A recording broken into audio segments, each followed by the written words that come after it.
What's up, guys? What's happening, guys? I'm Ty. And I'm Max. And you are listening to the new and improved Wilderness Whiskey Roundtable.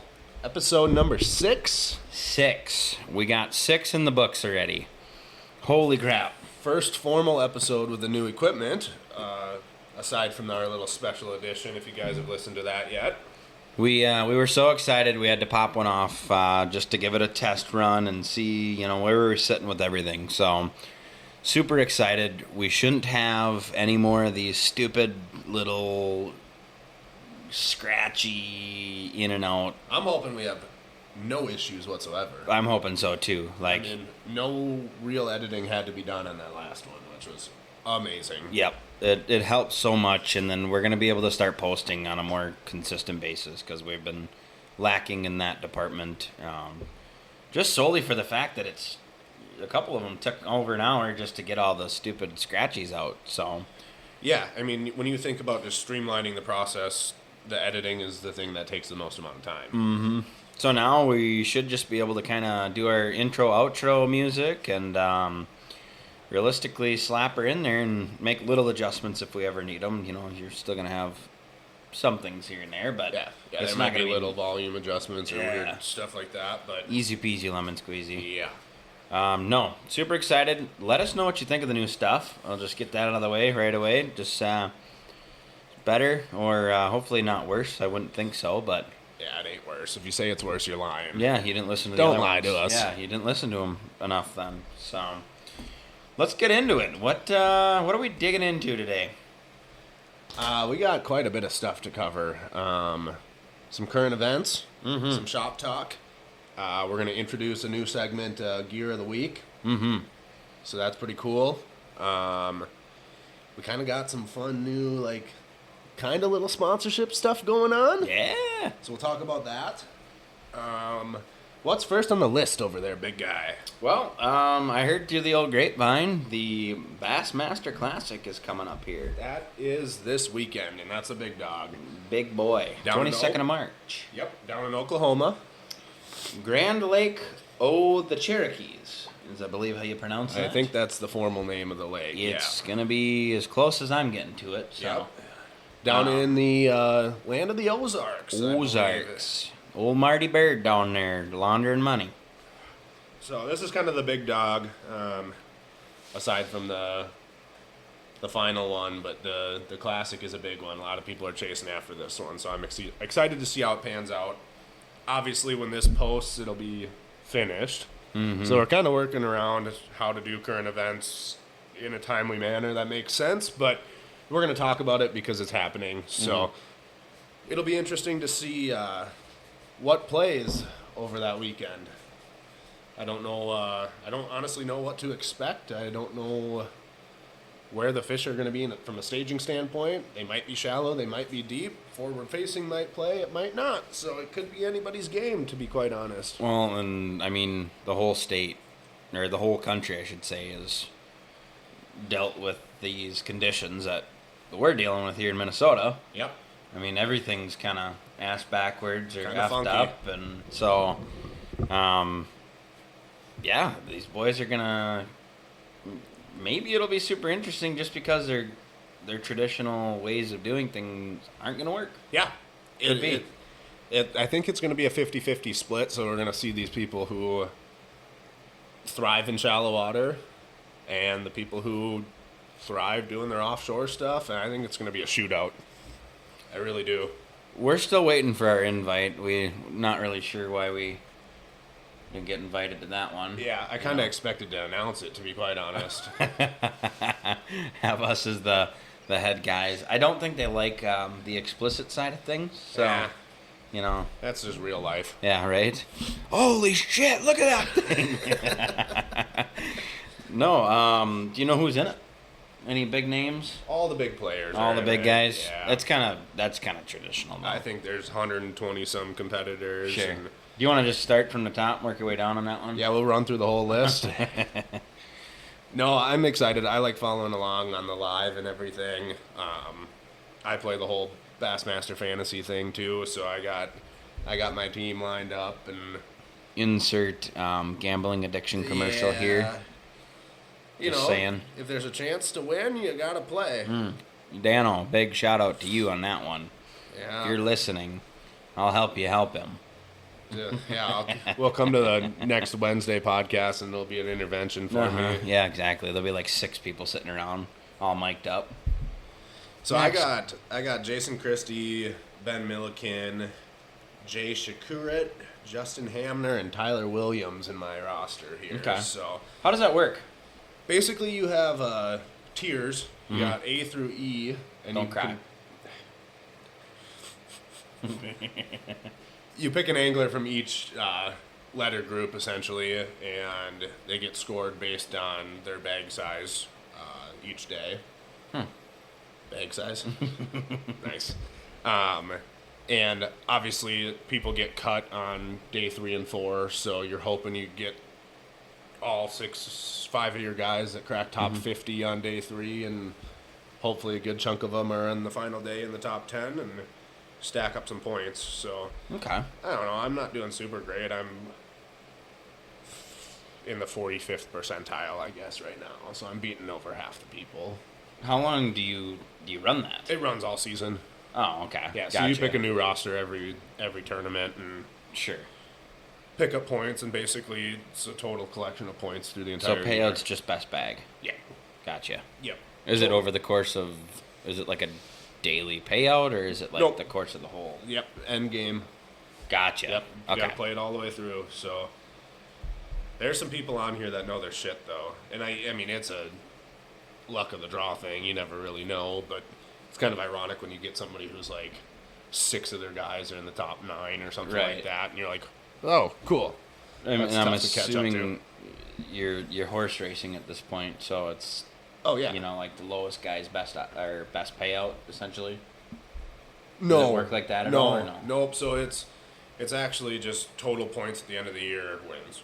Gotcha. Okay. So Yeah, but I mean, if you're betting on a lower in the bracket competitor, I mean, Nope. do they rank these guys? nope. Okay. Nope. So you just get points based on total poundage in the tournament. So who wins it, wins it. Correct. Yep. And there's no better or worse pot. See, that's where it's fun though with 6 guys is, you might pick, 4 of the top 10, and then you might have 2 guys that fall out in the first 2 days, and somebody could sneak in and beat you because they had all 6 of their guys in the top 12. Sure. So that's kind of tricky where like you might have nailed 2, 3, 4 of your guys, but if somebody slid in and picked up a little slack somewhere else in there, that they can still slide in on points. That makes sense. It seems kind of fun. It is fun, yeah. Who's your kicker? I think I'd have Tyler Williams be the kicker.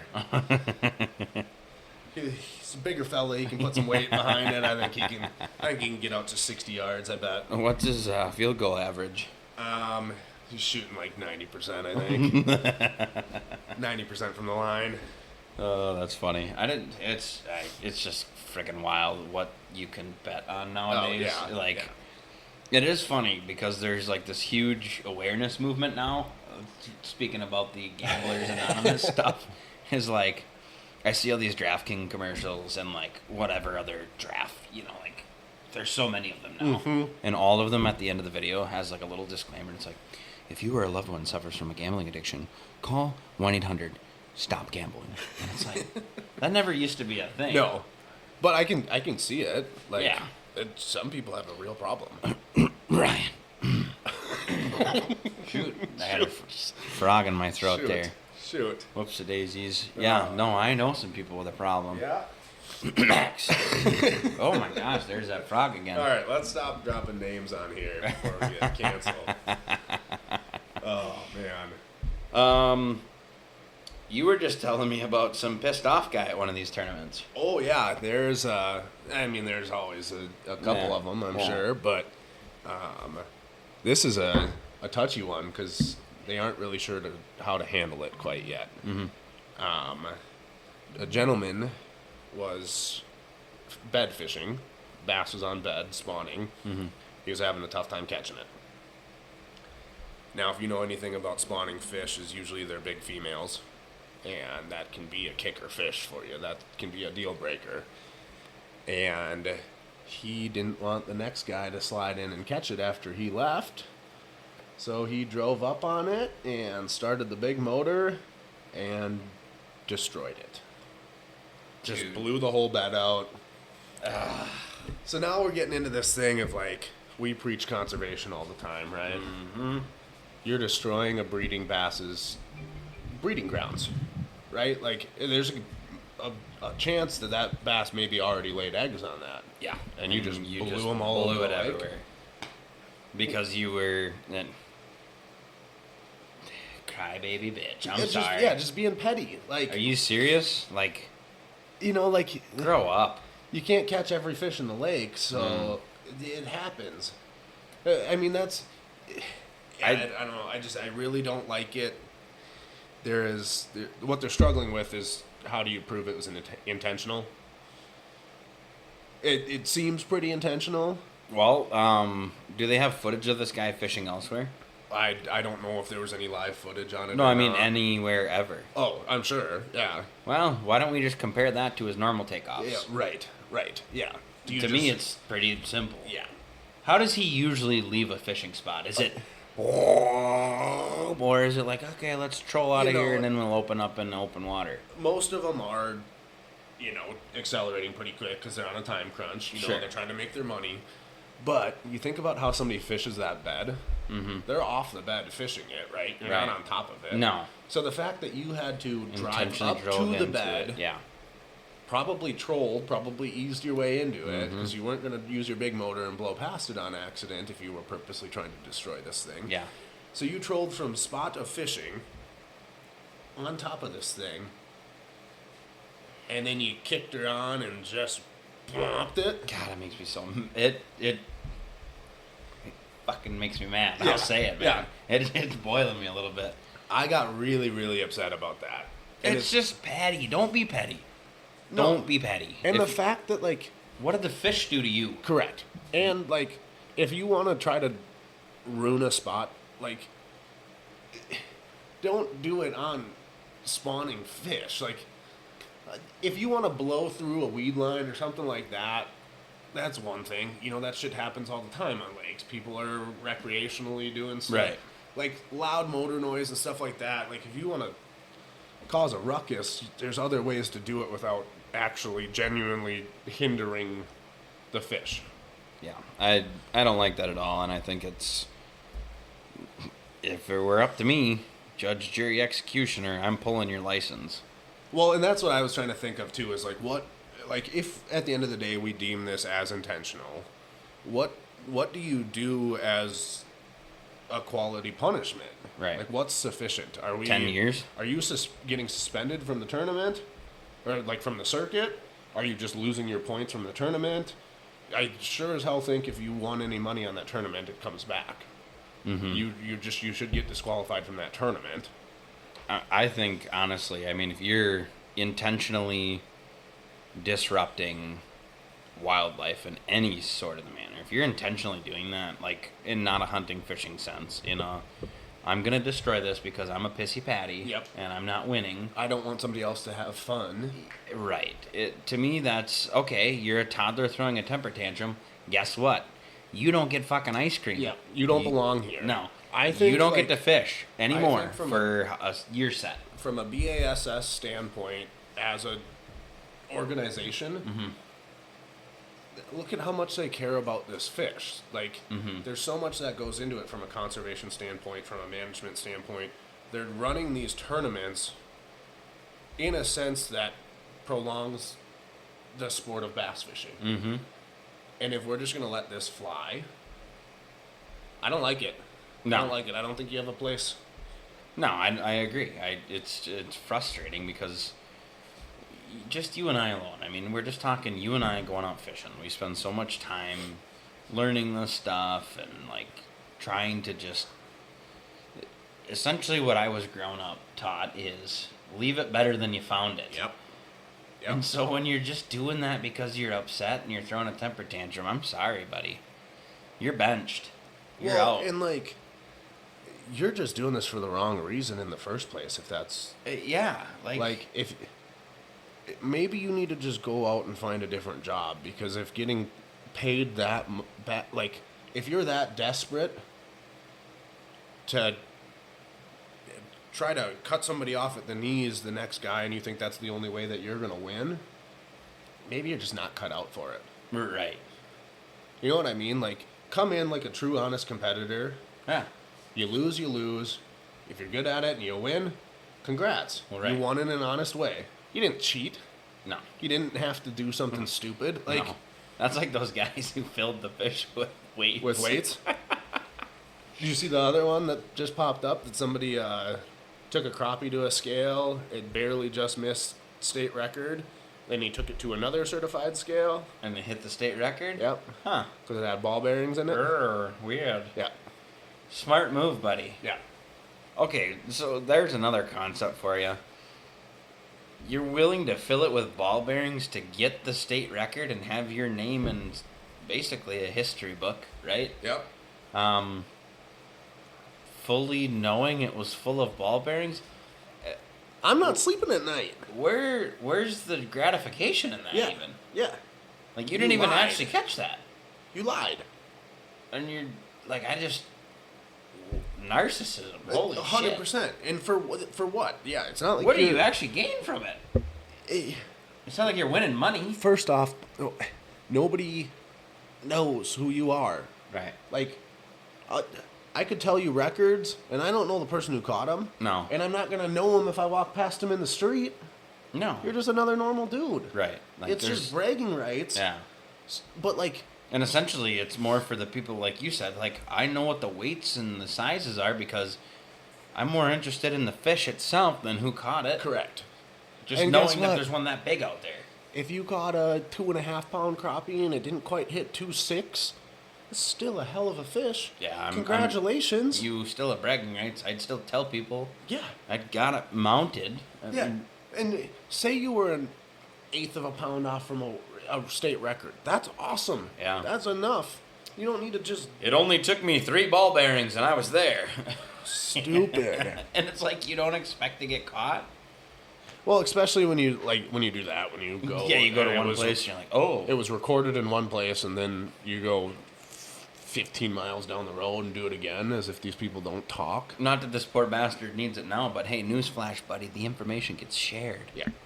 It's noted. Silly. I just be honest. Appreciate what it is. Yeah. Don't destroy it. Don't It just doesn't make sense. I tried not to leave my footprint on this world. Well, and also just maybe everybody needs to stop taking some of this stuff as seriously Yeah. as they do. Yeah. It's cool. It's fun. Go have your fun. It's not that big of a deal.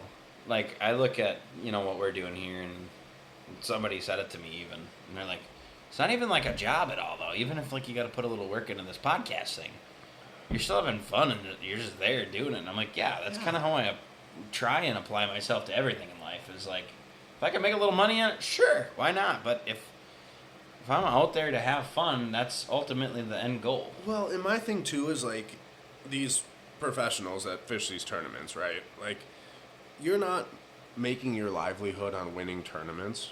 No. Right? Like, most of it's coming from sponsorships. A lot of your stuff is funded just by participating. So why do something so reckless that can compromise all of that? Yeah. If I'm a sponsor, I'm dropping you in a second. Oh, yeah. That's not who I want representing my brand. You just pulled an Adrian Peterson on that. Ray Lewis, your ass. No, and it's just something that we don't support. It goes back to the same thing. God the damn NFL. it, you're gonna get PETA involved. The NFL doesn't stand for it. Other organizations don't stand for stuff like that. No, don't cheat.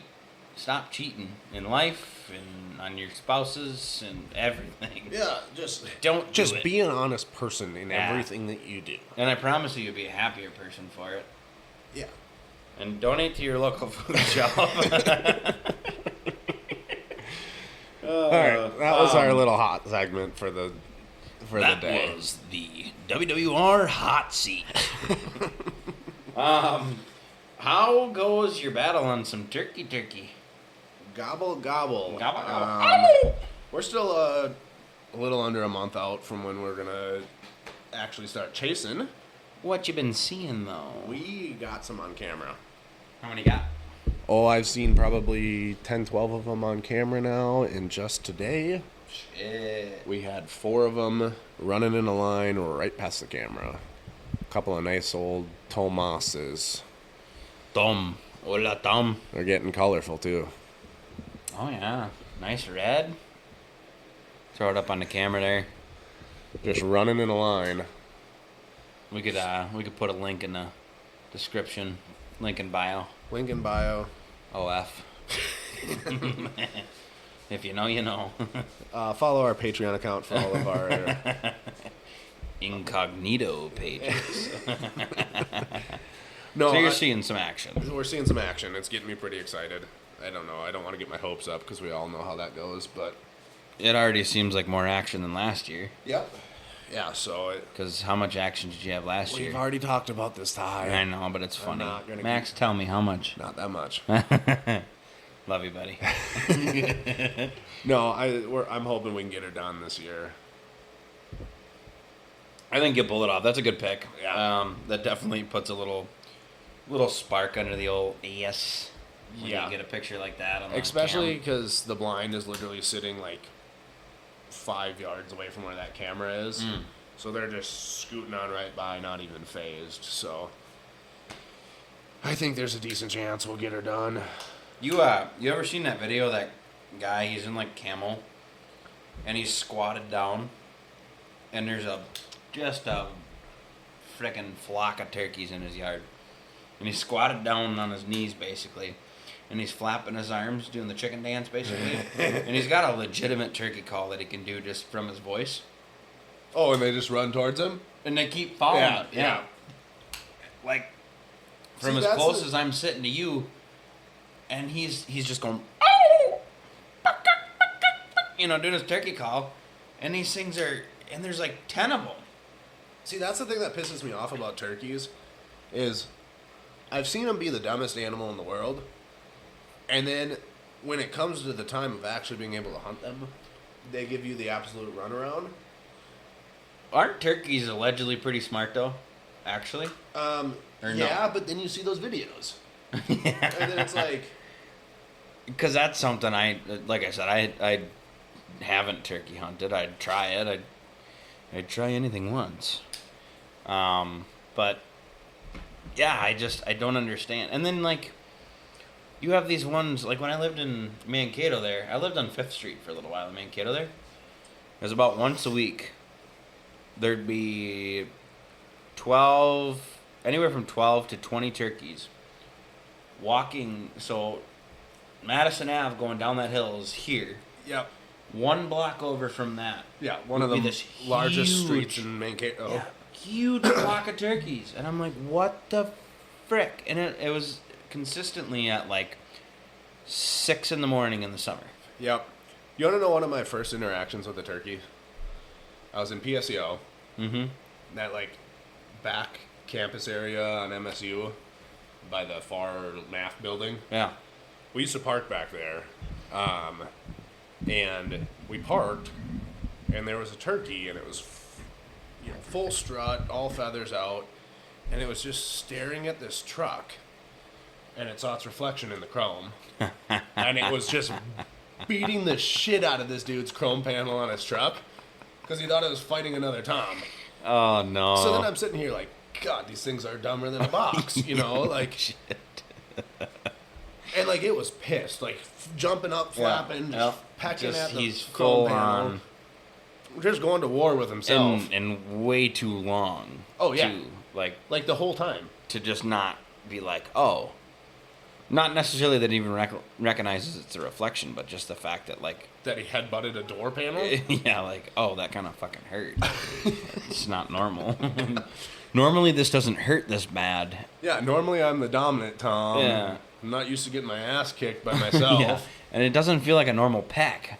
I'm just hitting this weird wall. It's like a mirror maze. Yeah. When you're running full steam ahead and just... I came across some stupid death scrolling on one of the social medias, and I just like came across just a compilation video of kids running through fun houses and just getting just scream, dude. Smashing Oh themselves. my God. I'm like, you feel kind of bad, but at the same time, it's like Can't help but laugh. full on run too. Yeah. And they're just like, boom, down. No, that's funny though. Like, especially it being kind of your first like real life interaction. Yeah.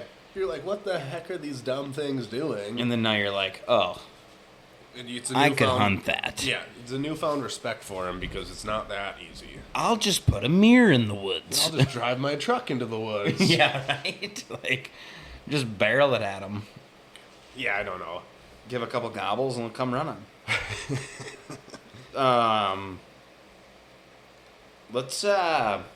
We have some exciting news. And I'm super stoked about it because it's just showing some growth for ye old podcast boys here.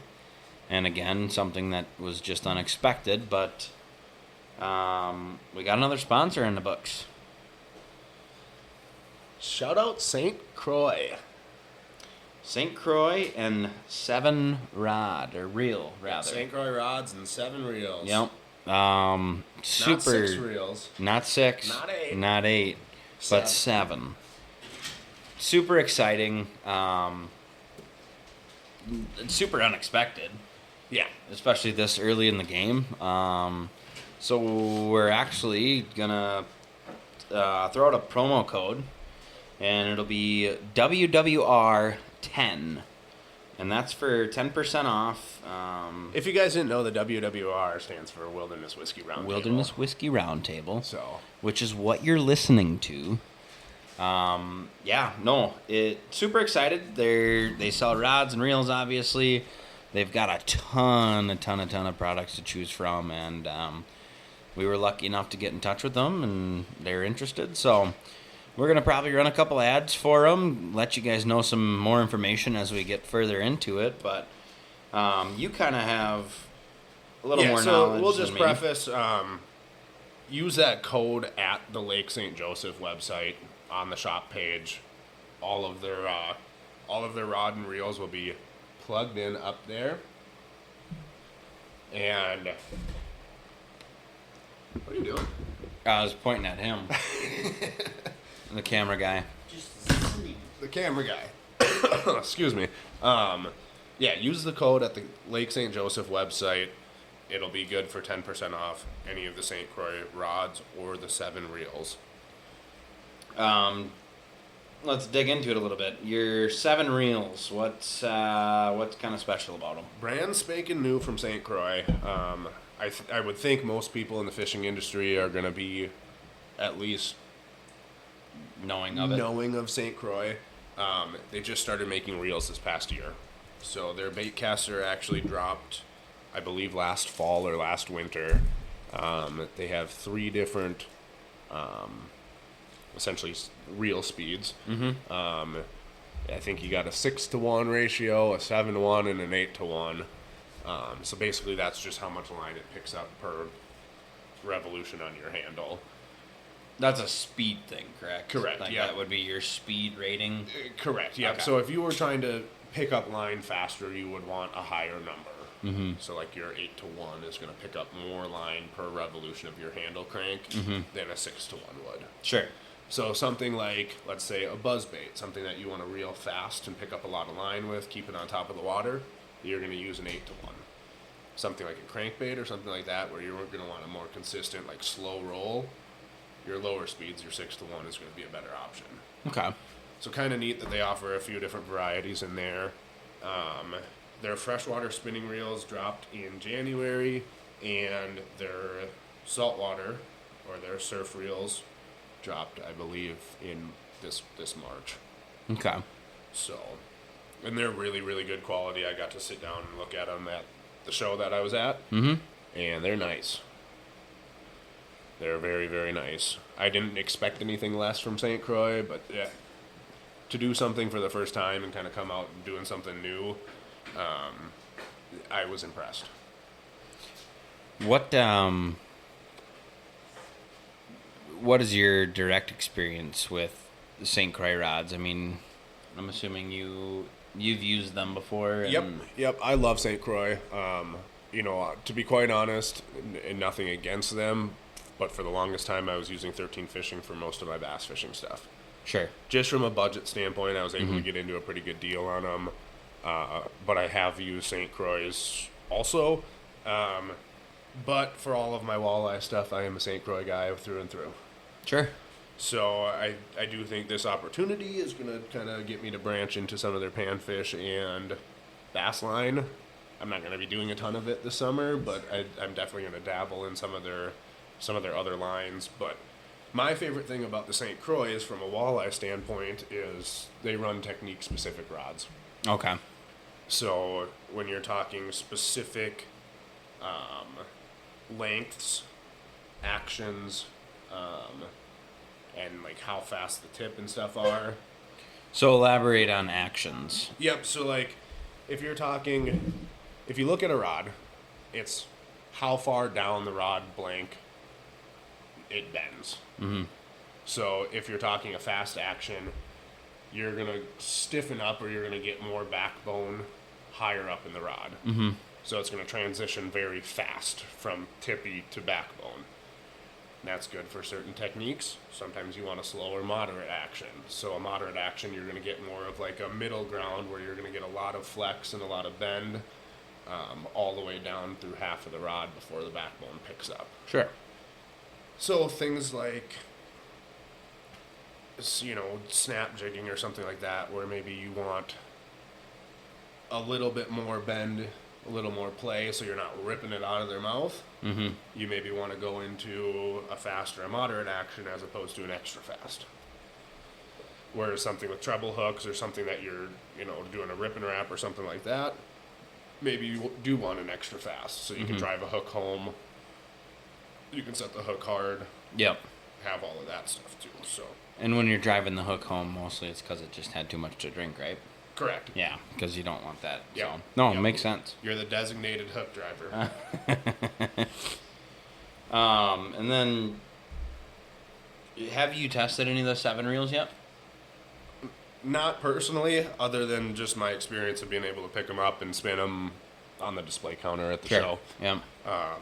Really, really smooth. They have a couple different options as far as like your budget friendly, which I think is a 6-to-1 ball bearing, which is still pretty damn good. Mm-hmm. But then their next step up is a 10-to-1, 10+1, so you're talking 11 ball bearings. Okay. That's pretty smooth. Yeah, no kidding. Like, you kick that thing and it just spins. Especially in comparison to, some of the cheap rods that I bought over the years. Oh, yeah. Where it's like, some of the cheap reels are 2-to-1 Yeah. or 2+1. Yeah. You can barely turn the thing over. It's like you're trying to hard crank in the winter. See, and the crazy thing is, too, is like some of these that have all of these extra bearings in them, they're still lighter than something that has 2 bearings. Mm-hmm. So like you're getting into titanium frames, you're getting into single piece wire guards and all of this stuff. Like they're made really, really quality. So I was impressed. I'm gonna order a couple of them and try them out on some of the more. So I got more walleye rods coming, so I'm gonna throw them on some of my walleye rods and test them out this year. I'm kind of excited to give them a whirl. Yeah, no, absolutely. Lots of different sizes too. They got everything from a 500 to an 8,000. Jeepers. So you got your panfish all the way up to your saltwater surf fishing stuff. You're talking like mahi tuna. Yeah, the 8,000s are huge. I wouldn't want to buy line for that thing, I'll tell you that much. No, I've seen the guys reeling the shit, and I'm like, God. There's a lot of line on those things. Yeah. That's something you and I need to do and make it a point to do. Like in a year. We should just put a year mark on it. Let's go down to like Florida or somewhere. Do a little saltwater stuff? Dude, we should do it. I think that'd be fun. Blast. See, but then what happens is I feel like I have to buy everything for saltwater, like I'm going to become a saltwater fisherman. No, we will guide it out. Don't worry, folks at home listening. I'm not going to allow him to do that because not only does Max have a gambling problem, but he's got a spending problem. So. Dude, watch your own bobber. I'm in charge of watching your bobber, and you're in charge of watching mine. No, I think it'll be a ton of fun. So St. Croix has a Legend series as well. Yeah, Which I got to look at them, feel them. They're nice. Yeah. They are really, really And nice. that's your upper decker That's your- series. That's your big daddy. Yeah, you are. If you're using this, you best know what you're doing. Type of deal. Book the penthouse, because Yeah. them pockets are deep. Yeah, you're going to top floor and you got a couch and 2 beds. Okay, probably 3 TVs. I've never seen a penthouse. I think there's more to a penthouse than just a couch and 2 beds. Well, then there's probably a fridge and a kitchen and maybe some unsolicited something or another. The girls come with it. Yeah. Well, never mind. No, they're really, really nice. That's like your tournament series rods. I personally don't think I'm ever going to venture that deep into it, but who knows? Right. I like the Icon series. It suffices for pretty much your everyday needs. Is that kind of your more of your Icon series would be kind of, as far as a budget perspective, more of that, like, okay, I'm not a professional fisherman, but I do really enjoy fishing. Correct. Yeah. Okay. Yeah. It gives you, and this is what I love about St. Croix too, is you get your custom rod feel at an affordable price. Right. Especially on their, like, I don't want to call it an entry level, but like it just is. It's a price point that is entry level when you're talking about custom rod feels. It's just not. There were rods up there that were $600-800 from custom rod makers, and you're getting a very comparable feel from a $150 rod. And That's that kind tough of to beat. speaks for itself, yeah. And that's why they've been doing this for so long. You know, that's why I kind of expect anybody who fishes to have at least heard of St. Croix. So I mean, they've been around for a long time, too. yeah. And the Icon series, like I said, is their walleye series that I run that are technique specific, which I think is neat. I think having the right tool for the job is extremely important. So, I mean, that's like somebody stepping up to the tee and hitting a putter. Seen it done. Yeah, well, It ain't me. yeah. I mean, you can get the job done with a lot of different tools, but is it the most efficient for the job? Maybe not. That's what I like about them, is they actually take the time to build certain things for Yeah. certain jobs. And they build them well, which is Correct. hard to find nowadays, is a quality product that Yeah. you can actually... And the warranties are great. They stand behind the products really well. So, Which helps, it helps a guy sleep at night. yeah, if you build dance it, you slam it in your tailgate, they'll help you out. It's one of those things. Gummit. Dadgummit! You stick it in your ceiling fan. Gummit. Those are some of my favorite Oh, videos. that to watch. is the They're so best set of freaking bloopers funny. on the internet. It's hilarious. We used to watch those in our shop class all the time. Old Demeray would pull them up. Big shout out, Big Demeray, if you're listening. A couple of your boys here making it big. Just kidding. No, those are good bloopers though. Yeah, So if you haven't seen them, check them out. Check out Mr. Bill Dance. Let's see. What have we been working on this week here, Big Dog? Well, we've been chipping away at the Canada trailer. We buttoned her up and pulled her out today. She's all loaded up. So you got one trailer done. Yep, to the tippy top. After about 17 weeks, you got one trailer done. 17 weeks. No, it did take about 17 days. It felt like it was an eternity. I believe that. That is a tedious process. I came out yesterday and checked it out, and holy crap, you guys had We had your hands full. got a for lot of sure. shit going on out there. So we sent off the spreadsheet to the broker to look it over, do his end of the thing, and hopefully he gets back to us tomorrow and gives us the go-ahead, and then we'll start loading up the next one. I think we're down to hopefully only 3 or 4 trailers instead of the 5 to 6 that we were kind of leaning towards. But we'll see what it comes down to. Still chipping away at some of the laser engraving stuff, some of the wood furniture. The rotary girder. Okay, we were thinking this thing wasn't coming. We ordered it a minute ago. It's been a hot minute. And it was coming from old China. And actually 2 days ago, we were just talking like, maybe we should email them. We didn't have any like email confirmation or tracking, so we were kind of getting a little sketched out. And then it just apparently we had to talk about it enough because the next day it came. Oh, so they just listened in on you for enough Surprise, time surprise. to ship it overnight quick. Yeah. That being said, we have it, and we're not getting anything done with it because I don't know what the fuck I'm doing. Yeah, no, I looked at some of your prototypes there, and they weren't very good. Thinking about calling OSHA because I don't even know if you're using it right. Quality control is not up to par out at the shop right now. No, she's getting stretched out a little bit over the rotary girderation process. The rotor boater. Rotor boater is messed up. What's happening is the y-axis is not spinning fast enough. Sure. Yeah. Or it could potentially be the operator might be missing a Y chromosome.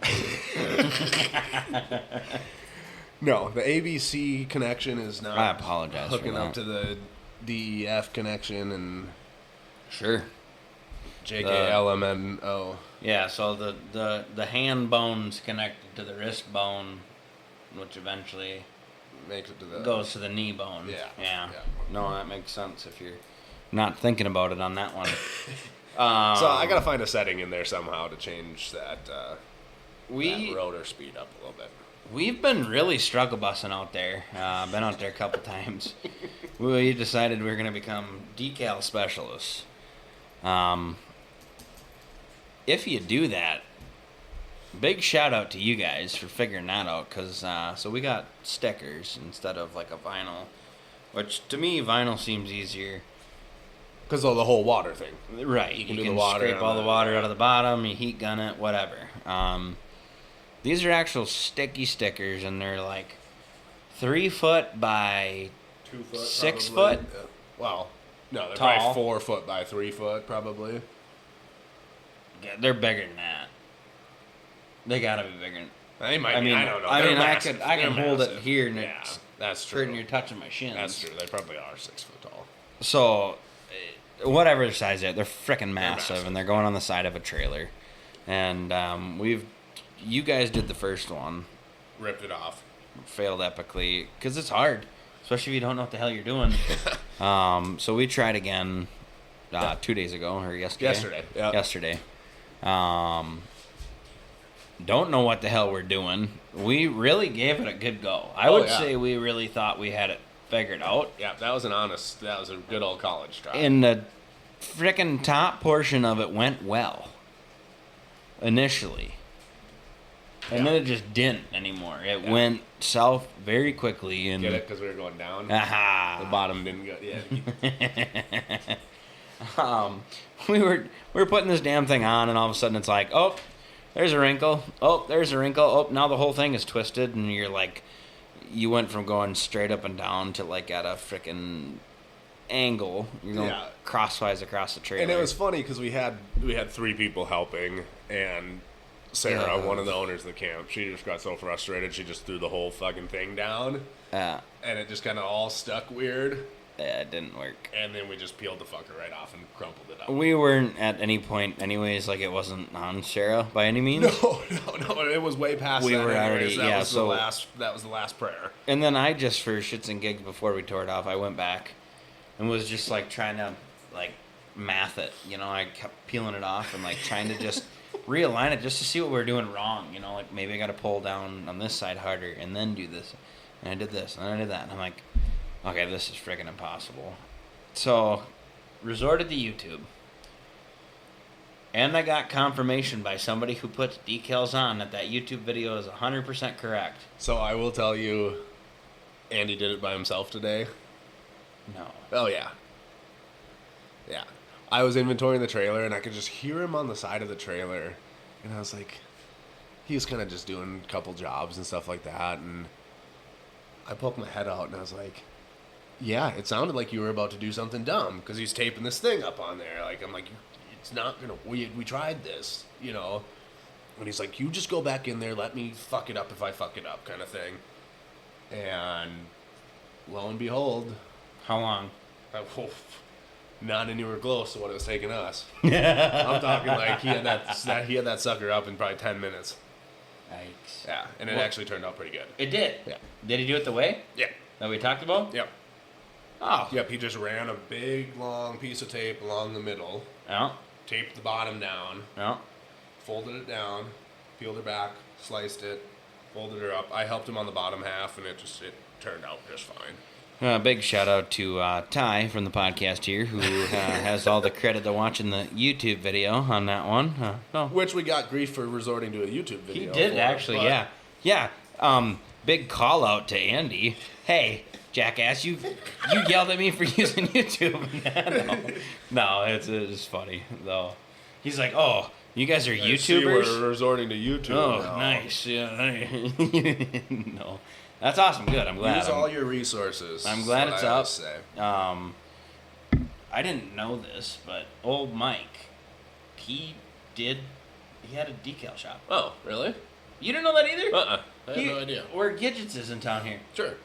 Him and his wife own that. Interesting. Yeah. Didn't know that. Neither did I. He goes, God, I was talking about it, and he's like, you're joking, right? And I'm like, what do you mean? He goes, well, you didn't know? And I'm like, no, what? And he was like, you got a decal guy closer than you think. And I'm like, who? He's like, I owned a shop. I'm like, what? Huh. Yeah, I guess That's they funny. did like an Small apparel world. shop and decals. So Who would have thought? he's like, okay, so what did you figure out? And because I told him how we struggled through Yeah. it, and I was like, well, I finally got it. And I told him, he goes, yep, that's the right way to do it. That's how you And then should he's have it like, just all make along. sure in the middle you don't feather it up too far, leave a gap when you're doing the up one, so when you get back to it, you don't leave an air bubble. Sure. Did Andy leave an air bubble? Nope, it's pretty dang good. All right, good. We Good. did have to do a couple little, scrape outs. poke with a X-Acto knife. And Yeah. I think that's kind of lay a it down. given.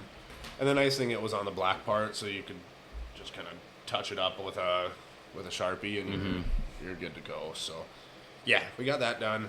So now it's just figure out that frickin' rotary. Yeah. And then we're in pretty smooth shape. I Have you think. tried YouTubing it? Yeah, there's not much on the program. That's the thing. Is a lot of people Sure. are using a different program, but it's for Macs. Your Max. Mac. Apple Macs. Apple Max. Apple Mac. Is that your new Yes. nickname? Apple Macs. What's up, guys? I'm Apple Max. No, so we might just have to buy an Apple computer. I don't know. Oh God. No, I'll figure it out on laser Gerbil. Gerbil. That's what it is. GRBL. Are you sure it's not gerbil, just spelled funny? Because everything else in this freaking world is spelled funny. No, that's how you spell gerbil now. We just don't believe in vowels anymore. Speaking of Mike, we were a little different thing this week. I've been over there helping him renovate a house. Big old demo man. Demo guy. Big demo guy. Demolition derby. Love just it. A wrecking ball. Absolutely love it. I love doing stuff like that, home renovation type stuff. I like learning about it, like doing it. Tore out 2 bathrooms and tore out a countertop, took down some fans, took out some shelving, removed all the appliances. Yeah, you got a lot of fans sitting in here. Yeah, this shop is full of fans. 1, 2, 3, 4, 5, 6, 7 fans. That's the most in there. fans we've had on here. That's the most fans at once I think we've had. We love it. We love our fans. They were all 2 of the fans are brand new Hunter fans. And he's like, well, I'm just going to take them to the restore unless you want them. And I got a couple places in my house that A, I was going to buy one for anyways, and B, just replace one of them that's older than frickin' dirt. Yeah, So, if you guys hear the little... Yeah. That's the fan that's going to fall down above our head. Mm-hmm. Yeah, on a couple of the more wintry episodes, we have to have the fan above us running. Otherwise, it gets really frickin' cold. Because of the heater that is in here, just obviously rises. So I did notice it on a few of them, and I apologize, but you hear a... It is what it is. But we is can't what it freeze is. to death Yeah, from we you don't want guys. to freeze, and we can't do this. So, no, I'm going to replace that one so we can have it on. I'm going to wire it properly because currently it's on just a 12-volt plug that goes, yeah, that's or a stupid. 110 plug that just goes into the Into the wall wall? and Yeah. runs up and over. And Yeah, it we looks can like- tie that into a... Yeah, I'll crawl up in the attic and just run a wire. It's not that hard. Yeah. I'll pop a hole down into that outlet even. Who cares? Yeah, no big deal. Just the garage. Yeah. So yeah, no, that was kind of what I did last night. Ended up got home at like 11, so the podcast was supposed to go up last night, and I fell asleep editing it. So Big surprise. yeah, I know. We're Dropping late. the ball again. We're late on posting the podcast. Jesus again. Christ, yeah. Well, you ain't late if you ain't Minnesota. How was I gonna say that? I don't know, dude. I don't know where you were going with that one. If you're Minnesotan, you're late. Huh. Sure. Is that how it works? That ain't what I would meant, but it sounded cooler in my head. If you ain't late, you're early. If you ain't late, you ain't early. Yeah. What's on your lips tonight? I am sucking on a cane. Came? Cane. Came. There's not came on my lips. There's a ton of came on my lips. Huh. A cane F. A straight Ligero. What do you think of that? It's pretty good. I'm going pretty the nub. The old Nubberooski. Cameroon. Mm. Yeah. Pretty good. Smooth. We were looking for a little shorter ones, and then usually with just short cigars, you just pick up some stocky ones, so it's still just as big. Yeah, they just condense it. Yeah. But it's pretty good. I don't know. I'm not used to the thicker ones. You get more airflow through them, and I was choking on it a little bit. Yeah, you kind of struggle. Choking on the thicker ones. That's pretty normal for you. I think your favorite saying is $20 is $20, right? Yeah. Anyways, 1-900 max. If you're looking for a good time. Pay by the minute. And we are drinking Lazy River today. Where'd you pick it up? I actually got this given to me for Christmas. Okay. It's a Just Christmas cracking it gift. for the first time. Wow. I feel special. I'm gonna be honest. I don't love it. No? I don't know. I don't know what it is about this. Sorry for whoever gave this to him for Christmas. Sorry, I Aunt Deanna. Shit on you. Probably not listening, but I'm sorry. Thank you for the very thoughtful gift. It has a fish on it. It'll be a cool shelf display piece. Fair enough. It's not my favorite bottle. It's okay. It's fine. It's definitely not. Sorry, but it's not worse than the Canadian shit we drank. It's different. Doesn't matter. You're comparing apples and oranges. No. Because here's the thing: it's either good or it's bad. That's true. That's fair. But you can't compare a Canadian to a Kentucky. I'm not comparing them as a structure of the whiskey. I'm comparing them as just a. Whatever. I'm just comparing them to an upfront taste profile. I think I'm putting the Old Canadian Club above the Get the. I'd rather be on the Canadian Club than on a Lazy River all day. Lord help me. But maybe I'm biased. You don't like a lazy river? I like a Lazy River. I don't like this Lazy River. You're telling me you're going to cold Canada over sitting in a tube floating in a circle drinking beer? Absolutely. I'm talking Canada right now where you can't even fish. Oh, no. That's what I said. No, obviously not. Well, that's what we're comparing it to. No, we're not. Yeah, we are. No, we're not. Yeah. I wouldn't want to be on a Lazy River right now either. Why not? Because it's cold. Lazy rivers are normally in water parks. Oh, well. What if you were just on an actual river that... Well, that ain't wasn't lazy feeling normally. super Normally there's a little motivated? bit of work involved. What if it wasn't feeling super motivated? It doesn't matter. You ever been to Apple River? Yeah. It ain't easy. It's pretty lazy. Pretty lazy. Till the water's high or the water's too low. Yeah, but then it's not a lazy river anymore. Now it's just a normal river. It just changes with the level of water. No, I don't know. It's okay. It's fine. I would agree with you. It's not my favorite whiskey I've ever had, but if I was in a pinch and I was at a small town liquor store or something and I had to choose between like this or like just a stupid name brand bottle, I'd probably take this still. Yeah. Yeah. Like over a Crown or something. Yeah, I think it's still Canadian, but I think it's still worth a shot. I mean, try it. You might like it. I don't know. Lazy River, Kentucky Straight Bourbon. What do we got? 45%. Okay. So it's kind of gentle. Yeah. 90 And proof. I mean, I taste it. It's not super spicy. It's just not super good. Let's see. Distilled in Kentucky. Bottled by Distiller Products, Fairfield, California. I don't understand that. Nope, that don't make much sense. You're shipping it to California to have it bottled? What are you shipping it in? Different bottles? California ain't Kentucky. I'll tell you that much. I know that much geography. It ain't real close either. What are you picking up? Mostly just my cigar right now. Well, put the cigar down. All right, I got to Pop the cork. You That ain't wasn't even as got. good as I thought it was going to be on the new Well, mics. it's always the first pop. I think was initially better. We cracked it open a little bit ago because it's kind of what we do. You can't just not drink whiskey on a Wilderness Whiskey Roundtable. So let's see.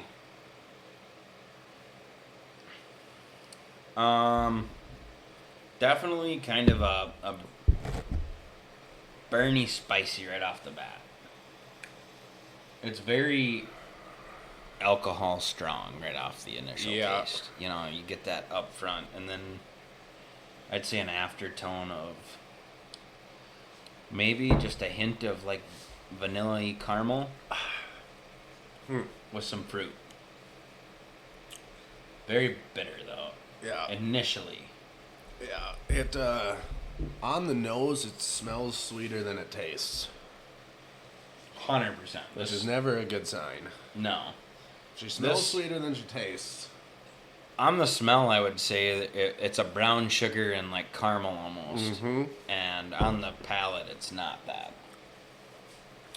All right. Shall we take a peek at the TNs? the formal The formal tasting notes. tasting notes? Listen up, children, classes in session.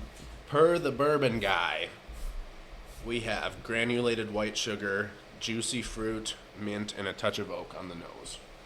So not brown sugar, but white sugar, whatever the heck. We don't discriminate here on this podcast. It's just sugar. it's all Just sugar. sugar. It's all sugar. So yeah, I mean, you got some sweetness on the nose. Mm-hmm. On the mouth, peppery. Yep. Peppery spice. Spicy. They claim a general fruitiness on the tongue. I'm not really getting it. I picked up a touch, but it was a very light touch. Yeah. To the point where I can't identify even like what. barely even fruit. felt it. Yeah. Get it? Ha! Barely felt it. Barely even felt it. Just A the light tip. touch. A light touch. Shh. Don't tell. The finish is short to medium length peppery spice Same. with a good hit of dry oak. Short to medium length? Short to medium length. I'd call it slightly below average if I were. Wow, that's hurtful. I'm at least average. Yeah, I don't know. This one doesn't ring any bells for me. Give it a try, see if you like it. I would definitely not feel bad about throwing some ginger ale in this. No, this is one that I would mix with a Diet Coke, I think. Yeah, I think all day I would mix it. So, if you're interested in a good mixer bottle, what do you think? Is there a price point on that? I have no idea, to be quite honest. I will look on the See if we line. can get a general We'll check on the line. on the line. Go ahead and ring that up. We might lose service because we still have dial-up here. We So are talking $39.99 at Total Wine. that's a $40 bottle of whiskey. I'm disappointed for that. I would pay $27 for this if it were me, quite honestly. I'm putting Old Forester ahead of this 100%. tenfold. 100%. Old Forester's a good bottle. That's even disgracing Old Forester's name. Like I'm putting this at a $18 to $20 range. Yeah, that's true, because Old Forester is around that 27, isn't it? Yeah. $30 bottle. Yeah. I'm I'm just saying I wouldn't pay over $30 for this, personally. no way in hell. Holy cats. Excuse me. That was you. That's nice. I can't do that. Kids in daycare, man, they mess you up. Tell you what. So we talked about starting a new segment last week. Yep. And we're going to call it the Gear of the Week segment.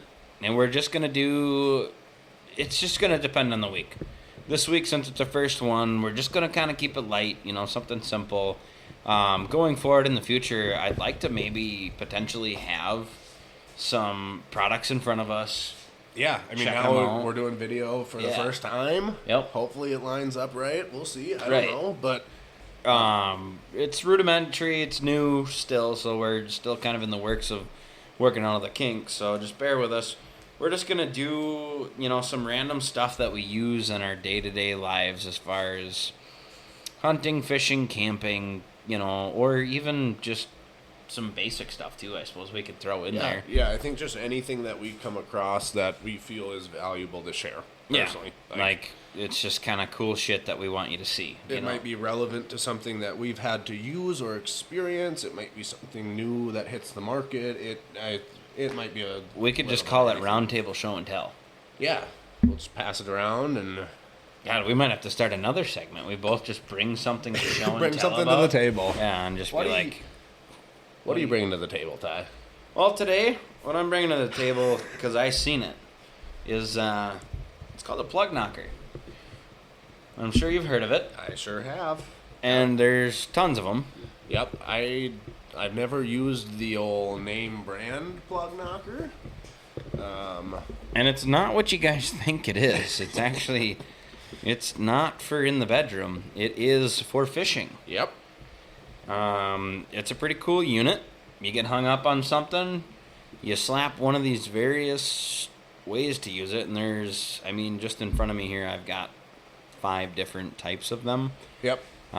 Slap it on your line, send her down the line, and it's supposed to basically bump your lure off of whatever you're stuck on. Yep. So, like Ty said, there's multiple different options. I think there's 3 main ones. There's essentially a cone-shaped or wire style. It might be just coiled. It might be more of just a total cone. There is your torpedo style, and then you have kind of Looks like your... a little peen. Okay. And then you have one that is essentially just you clip on dead weight and you just shoot her down the line. Slammer. And each one kind of has its niche. Yeah, configuration I would say. or purpose. Some of them are going to work better for certain hang-ups than others. So I think there's a variety of uses. I will say I have used a couple different versions, and if you are going to use them, have them on their own independent line, because there is nothing worse than attaching it to your line, sending it down, and it not getting it unsnagged on the first try, and you have no way to get it back. Because if you break off, now you're breaking off your $10 lure and your $15 to $20 plug knocker. I'm looking at this Cabela's one here. This one actually comes with quite a bit of line attached directly to it. Yeah, like its own independent rope. Yeah. Yep.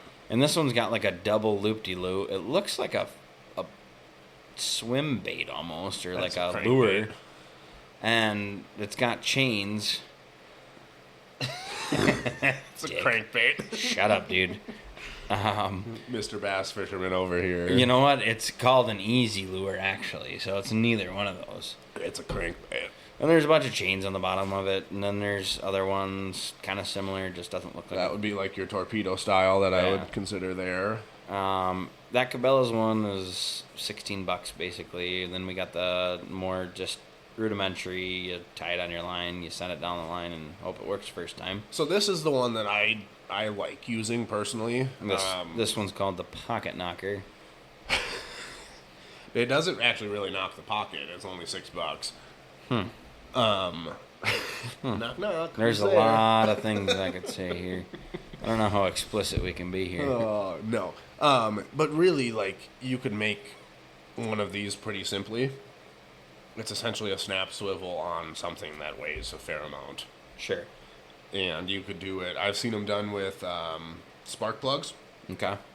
I've seen them done with just like your standard 1 to 2 ounce egg sinkers. Just clip that on and send her down. Egg sinkers are kind of expensive. I haven't bought a spark plug in a hot minute. I don't know how expensive a spark plug is, but you could probably just use an old one. I was going to say, I probably wouldn't go buy a new spark plug and use Yeah. it. Just save the ones you pull off the frickin' weed whacker lawnmower every year. And But really, essentially anything that, I mean, even if you got like old bolts or nuts laying around, you could do the same thing with them. I'm going to say, if you just took like a decent sized bolt and screwed some bigger nuts on it and Yep. capped the end somehow. Yep, I think if you're getting somewhere around 1 ounce to 2 ounces, usually shooting that down the line does the trick. The big thing with it when you're using it is you need to make sure your line is extremely tight. Sure. If there's any sag in it, you lose momentum, you're not going to get good contact with whatever you're snagged on, and it's kind of pointless. Mm-hmm.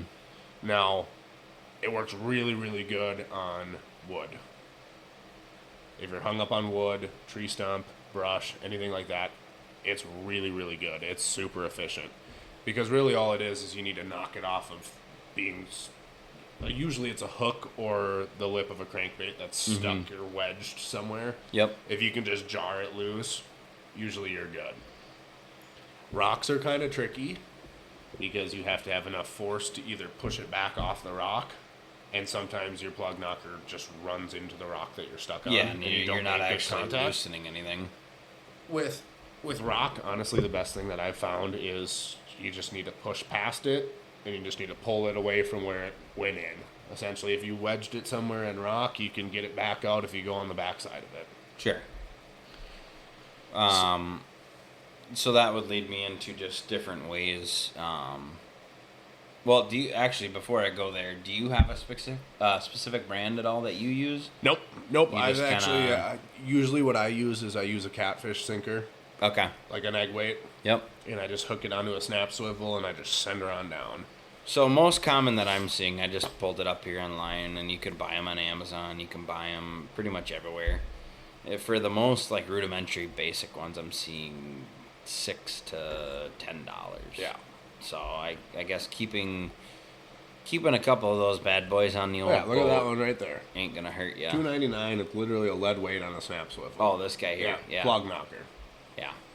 So you can get them even cheaper, Yeah. and honestly, like Max was saying, you can kind of jerry rig something up yourself that will do the same thing. There are other methods though that we've learned. Yep. We got the bow and arrow. The old slingshot Aruski. Mm-hmm. That usually works pretty good for wood. Sure. Something that creates a little bit of recoil. It kind of just pops it back. Yep. Now, I will say it depends on what lure is stuck also. Sure. Like, if we're talking crankbaits are easy because they float. They tend to float away from themselves. So if you can put slack in the line at any point, they tend to back themselves off of a snag. Yep. Unless it's grass. Which grass you just pull. Grip and rip. Grip and you rip. Pull toward you. Yeah, if you're hung up in grass, you better hope your knot was tied good and you just rip it right out of the roots. It kind of sounded like you said you better hope you're not with Ty. You hope your knot was tied. I hope I'm with you, Ty. Sounded like you said you better hope you're not with me, because I get my line stuck all the time. Ty does get snagged quite a bit. I but do. That's okay. It happens. Last snag was actually power line, so. Oh yeah, I don't have a good way to get that one yet. Funny thing is, it wasn't actually on the power line though. No, So that's not really your fault, I will say. there's several lures on this power line in this little bay we fish, and there's like a set of 2 of them that the line actually hung. It's kind of just drooped in Yeah. a loop down there. Yeah, drooped under. You couldn't even see it until after I snagged it, because I was like, I don't think I went over that line. And then I'm looking at it, and I'm like, my lure's just hanging there. And I'm like, okay, glitch in the simulation here. What's happening? Yeah. And then I kind of like squinted a little bit, and I'm like, oh, cool. Somebody else's line that got hung up there is hanging down. Yeah, and thanks for whoever was worse than I. It was just worse. Yeah, I'm like, how'd you get it on 2 sides? That's impressive. Well, and where did you break at? Because Normally you break it wherever it just wrapped around. Right. Like, how did you break in a spot that it was looped down and then still wrapped around somewhere else? It It's made wild. 0% sense. So I'm hung up on this thing. I'm like, all right, how do I approach this? Got hung up on the line, was pulling the line. The line wouldn't I figured I could maybe break the line. Yeah. But no. What ended up happening was, like, I gave it a jerk, and then it tangled around the freaking power line. Yeah. And I'm like, cool. So I'm tugging. Finally, it just broke, and then I watched the lure just splash. Well, in and the water. bad thing is like whoever was wrapped around that probably had 12 to 15 pound whatever line that came stock on their reel, and we had little 6-pound leader line. Yeah. And Because we were pan fishing. if you can do the math, 6 breaks faster than 12 does. So you're gonna pretty much always lose that battle. And that's the thing with some of that, like. If you're fishing in spots where there's fish, you're going to get hung up inevitably sometimes. If you're fishing around cover, it just happens. You know, you want to save as much money as you can by using some of these techniques to basically preserve your tackle box. But break-offs happen, and it's inevitable sometimes. There's also a reason you spool frickin' 200 yards of line on your Well, yeah, you can cast 100 feet, but you put 300 yards of line on a 3,000 spool. Like, yeah. You know, and we're not having something strip all of our line off either. It's just from the fact of you retie, you break, sometimes you nick your line. It just is what it is. It's going to happen. It happens. It's part of the game. It happens when you're a kid, and it happens now. That's something I remember as a kid. Yeah. I remember Dad getting pissed. See, and that's the thing. Like, I was raised to think that I was going to grow out of doing that. Yeah. And then you realize you're just doing what you're supposed to, and it just happens. It's not that serious. No. And I just remember just like we'd get it caught and shit, and Dad was like, God damn it, you know. But also, if you think into it more, it wasn't like him actually being mad that you got it caught. It was him being mad that you got it caught for the 15th time, like an hour. Yeah. Or the fact that he was the one who had to pay for the thing that you're about to break off. Usually and that's tie it the back thing. on, and Yeah. He takes sole responsibility for your actions. I honest to God think, so I think my dad might have actually liked fishing when we were kids. And I think after having us kids... Did you ruin it for him? Not me specifically. I think it was a collective, because there's a story I'll never forget. We're on the pontoon, we were fishing, and I think we were on Cicada. And Tanner had this little frickin' Scooby-Doo rod, purple Scooby-Doo rod, and he's casting, you know. And he casted, and the rod went with it. And he is instantly bawling. So Dad runs and jumps in to try and save it, right? Like, literally runs and jumps in. Not for the sake that it cost $15, but the fact that Tanner was crying. Tanner was upset. Yeah. You know, a good dad move right there. Like, I never not give him credit respect. for that. Yeah. It was like super. I was watching. I'm like, my dad's a hero. You know. He's flying with a cape on. And he grabbed the rod, and he did have it, and he swam back up to the boat, and he goes to get up on the side, and his hand slips, and he frickin' sliced his hand open. Oh. I mean, I vividly remember what his hand looked like, and there was a lot of blood, and it was bad. Like, he wrapped it in a towel, and he bled through an entire beach towel. Lost the rod after that part. So then we had to, like, limp the boat home, and he had to load the boat and do all that. Yeah, while he's bleeding. And, it was like a horrific, awesome experience, but I think that was one of the ones that finally ended fishing. I don't remember fishing that much after that. Oh, yikes. It was like, yeah, I don't think you little bastards are allowed to fish anymore. So if anything, it's Tanner's fault. It's, all Tanner. Thanks, it's always Tanner. the middle kid. Fucking middle kid. Oh, man. But there is, back to what we were initially talking about, there is a good way to at least attempt to get most things out of where you're hung up. Yeah, And I think that's kind of something important to talk about. Don't just go tugging on everything. No. Be aware of what structure you're fishing and what lure you're using, and use one of those techniques to at least try, because it's worth a shot, because tackle's expensive. I hadn't actually seen the bow and arrow thing until I actually had looked this up just for this episode because I seen the plug knockers. I've been seeing like commercials for them on my feed and stuff because all the fishing stuff. So I just looked into it and I'm like, oh, that's pretty neat. And then it was like you just get into the wormhole. Yep. And so you grab your pole and you kind of pull the line out to the side like a bow and arrow. Yep. And then you just let that sucker go. And it's enough recoil to a lot of times either snap it off of the wood, or it works for wood or rock typically. And it will only work for rock if you're using a crankbait or something that floats, but it will work for wood almost all of the time. Right. And then I seen another one that is kind of more of an obvious one. You can probably pick this up on your own anyways, but I call it the pool stick sneak. I think that's a good name for it. I don't think there is one yet. The poke. Yeah. Poke Magoo. The pokey bowl. You're stuck on a stick above water or whatever, and you just kind of go up to it. You sneak up there with your boat if you're on the boat, and you just give it a quick little jab. Pool stick cue action. Yep. You sink that 8-ball and you win the tournament. You pull that sucker off, you're fishing again. It actually works underwater too a lot of times. See, sometimes you just have to accept the fact that you have to drive up onto whatever you're snagged on.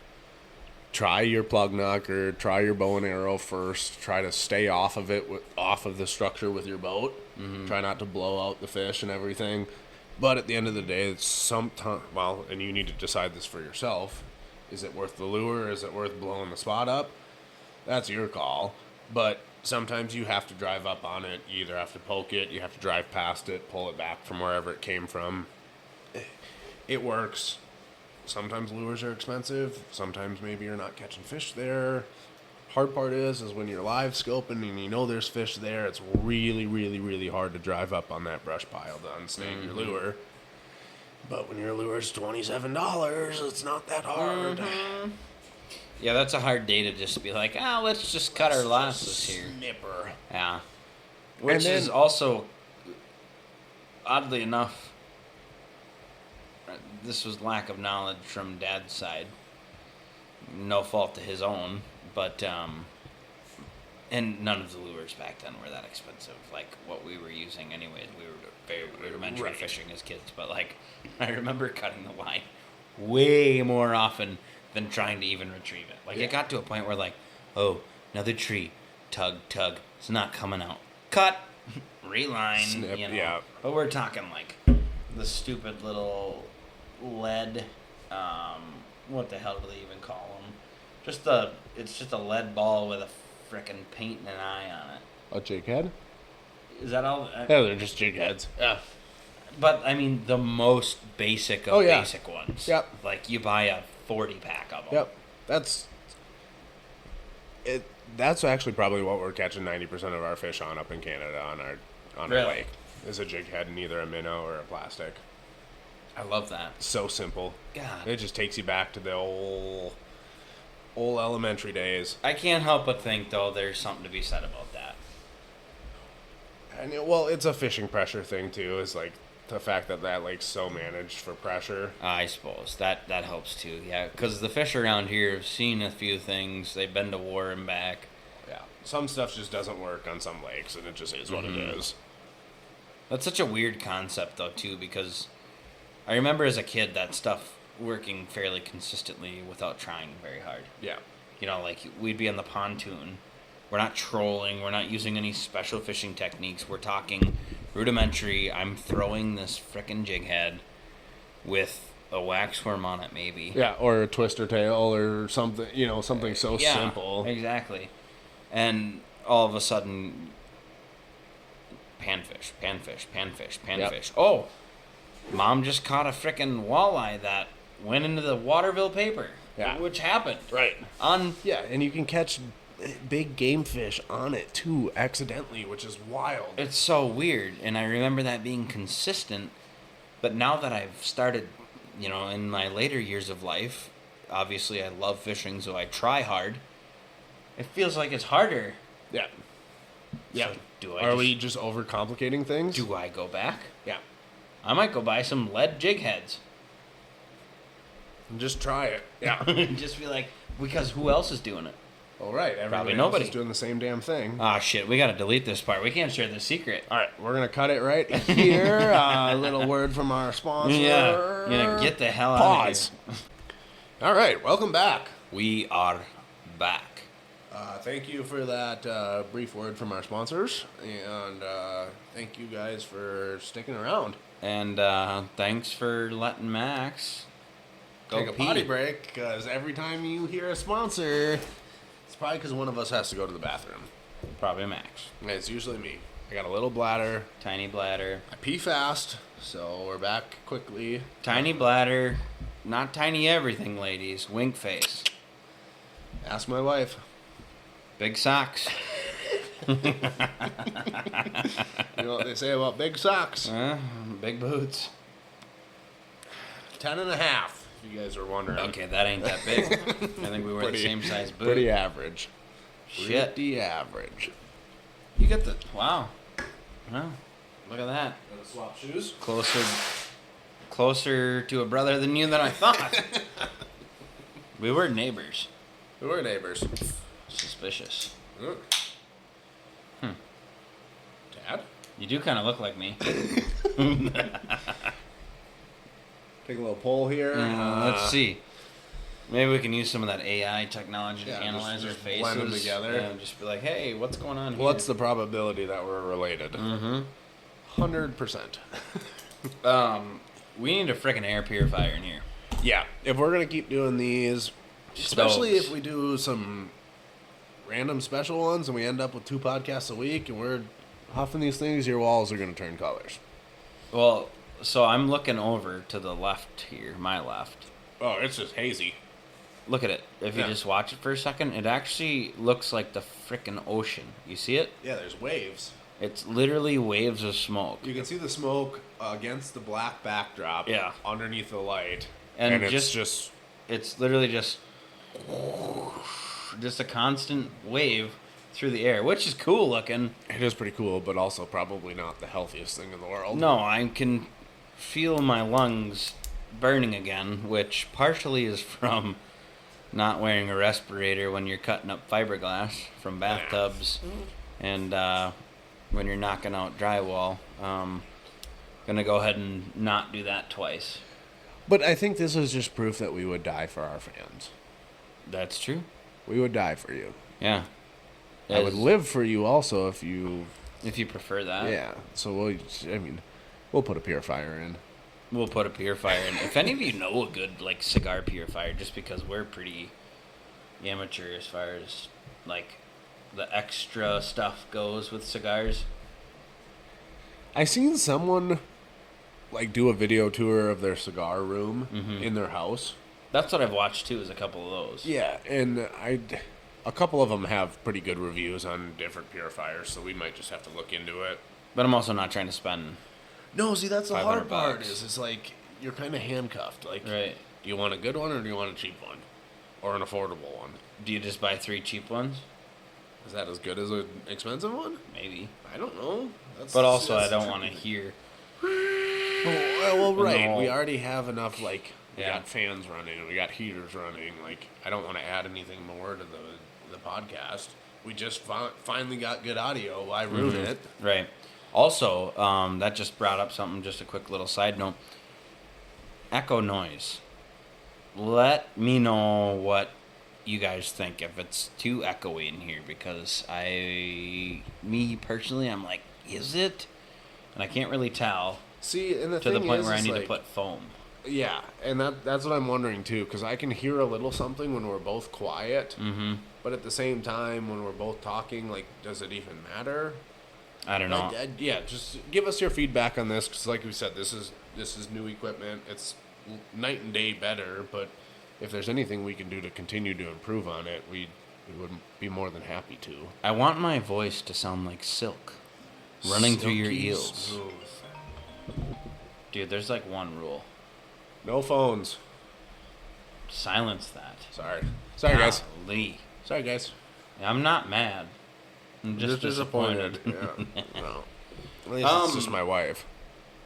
Any other fun news coming up? What's coming up here? I don't know. I don't think I got nothing. I don't have much else. This week isn't too exciting. Oh, we do have a last minute friggin' snowstorm We do have a last minute snowstorm. for like 5 days. Yeah. We had to cancel a food truck event because of it. Oh, that did end up getting Yeah, canceled. we kiboshed the Saturday one. I wouldn't want to sit in that though No, either. no. Who was putting it on? That was in Mankato down at the hub. Okay, did they cancel it? No, they were very understanding. Sure. It just didn't make a lot of sense.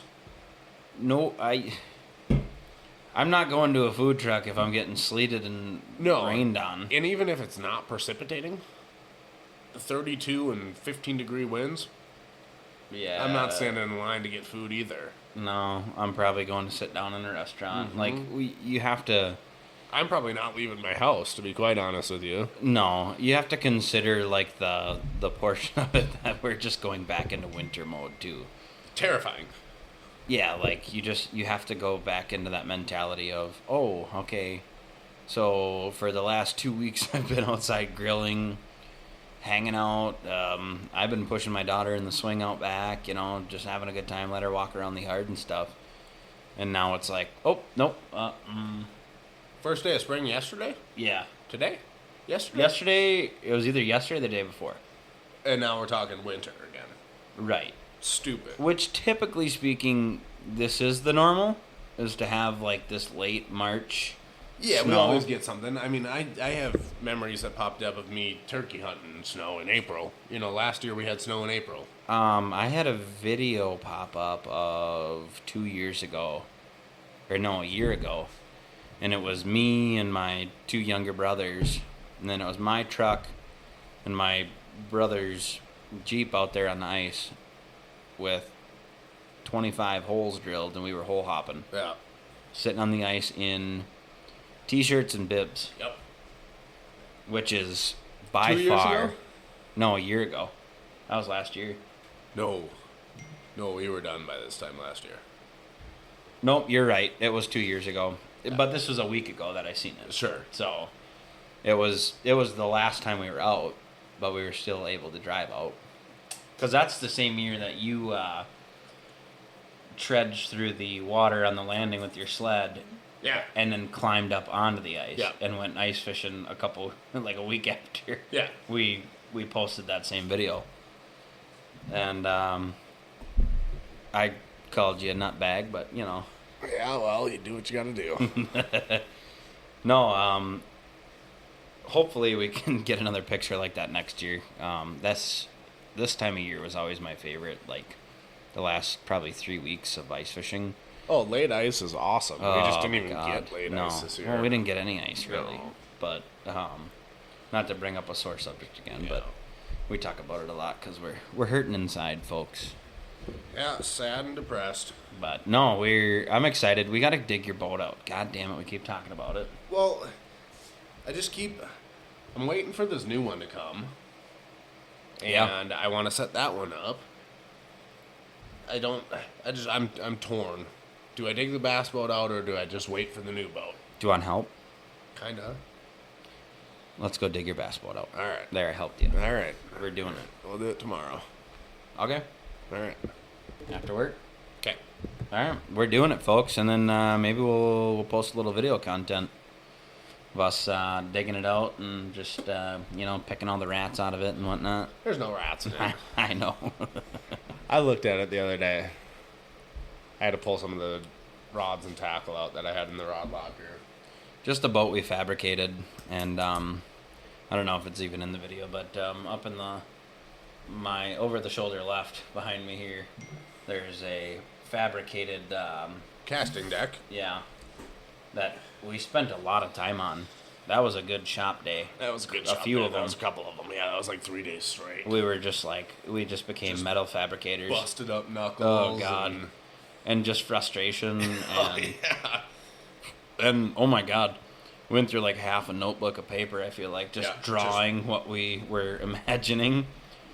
which is fun. I Yeah, enjoy it's cool. making stuff See, like now that. the shitty thing is, though, is I don't even know if I'm going to keep that boat. Yeah, it's hard to. I still have your transom mount. Well, yeah, we got so much stuff. I mean, I got a trolling motor or a trolling foot pedal cut out for the bow. Mm-hmm. We got a transom that we can fix. We got a casting platform that we could fully finish. We have a shared garage at this point. Basically, Yeah. I got a couple duck decoys hanging over there still. Did you take your spare tire? Probably not. No, it's still over there somewhere. There's spare tires floating around here. Oh, there it is. It's right there. No. I think we'll wrap it up. What do you think? Yeah, we can buckle her up. That was an hour and a half. Yeah, it's another Wednesday down, folks. I hope you enjoyed it. If we're boring you, or you want to hear something else, or maybe we just need to go jackass style and just really Just do some crazy shit. do some shopping carts off the roof or something, let us know. If you're enjoying it, let us know. If you're hating it, let us know. Once again, we appreciate everyone coming in, listening to us, and I really hope you enjoy the new podcast equipment because we are absolutely ecstatic about it. We're nerding out over it. We were like two little children when it came in.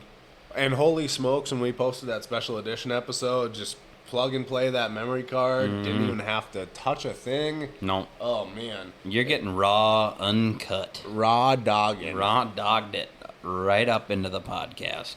Yeah, so let us know what you think of the new stuff. You know, we got good feedback, and the only thing that we got back that people were a little on the fence about was the audio. Mm-hmm. So if you stuck with it this long, God bless you. Yep, thank you. Also, next week, we may have the first guest. Potential guest, yes. Potential guest. We're not on the books yet. We're No. waiting to kind of hear back, but I think there's a good chance that we might have a guest on next week. Yeah, they've got their own platform and stuff, and they we actually used to work with this guy. He's a super awesome guy, and it's him and his brother-in-law. So we're just, and a little shout out, I guess. Yeah. Brothers-in-law is what their platform is. Got to learn some more about it. I've been watching a couple of their videos. They got some good stuff out there. So hoping to have them on, just freshen it up a little bit, get some new blood on here, and then you don't have to listen to us drone on the whole time. Yeah, yep. So So yeah, if not next week, it'll probably be the following. We're just trying to correlate schedules. So yep.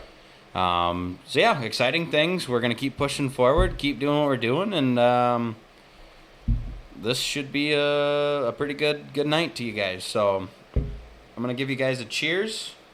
Thank you guys for tuning in. And No clink to the beer can. no clink to the but, beer can. But we appreciate you guys.